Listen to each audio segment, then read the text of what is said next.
আসসালামু আলাইকুম। দাদাবাড়ি এগুলো থেকে আমি নেসল বলতেছি।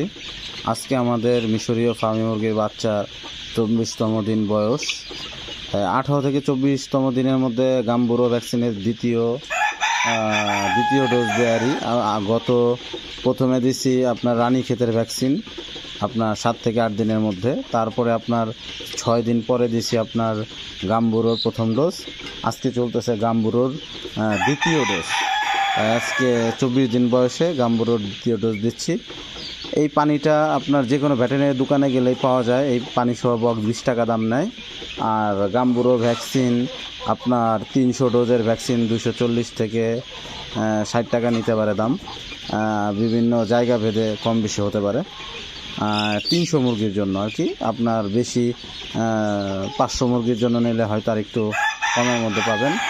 তাই এই মিক্সিং করা আসলে আগে দেখাইছি, যার কারণে এখন দেখালাম না। এখন এই প্রতি 10 ml পানি নিতে হয়। এটার মধ্যে সাধারণত 15 ml পানি থাকে। 5 ml পানি আমি সিরিঞ্জ দিয়ে টেনে ফেলে দিছি এবং 10 ml পানি রাখছি। 10 ml এর মধ্যে গাম্বুরোর ভ্যাকসিনটা আমি মিক্সিং করছি, করে মুরগির চোখের মধ্যে এইভাবে এই যে 1 ফোঁটা দিয়ে দিলেই আপনার ভ্যাকসিনের ডোজ হয়ে যাবে।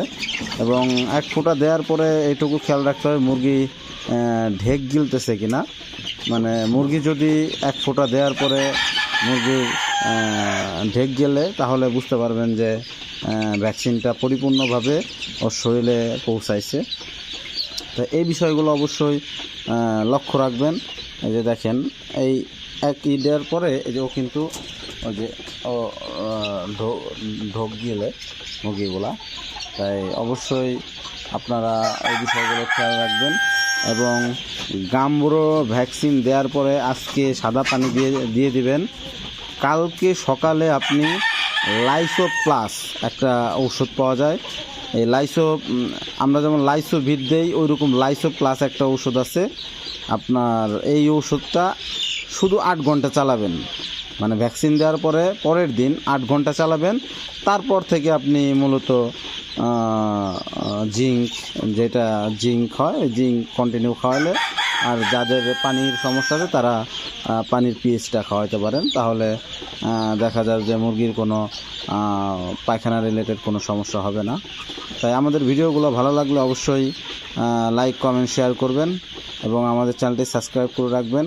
নেক্সটে আরও ভালো ভিডিও পাওয়ার জন্য। আমরা মূলত নতুন উদ্যোক্তা নিয়ে কাজ করি।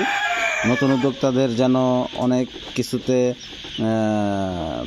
ফার্ম করতে যায় বাধার সম্মুখীন না হয়। আমি যেই ভুলগুলো করছি সেই ভুলগুলো যেন না হয়, যার কারণে আমার এই ভিডিওগুলো করা। এই ভিডিওগুলোর মাধ্যমে আমি আমার বাস্তব অভিজ্ঞতাগুলো তুলে ধরি। এখানে কোনো মিথ্যা বানোয়াট কোনো কথা থাকে না, যেহেতু আমি বাস্তবে করে লাভ লস হিসাব করে আপনাদের সাথে শেয়ার করি। যাই হোক, এই বিষয়গুলো অবশ্যই খেয়াল রেখে আমার চ্যানেলটি সাবস্ক্রাইব এবং শেয়ার করে রাখবেন। নেক্সটে আরও ভালো ভালো ভিডিও পাবেন। আসসালামু আলাইকুম।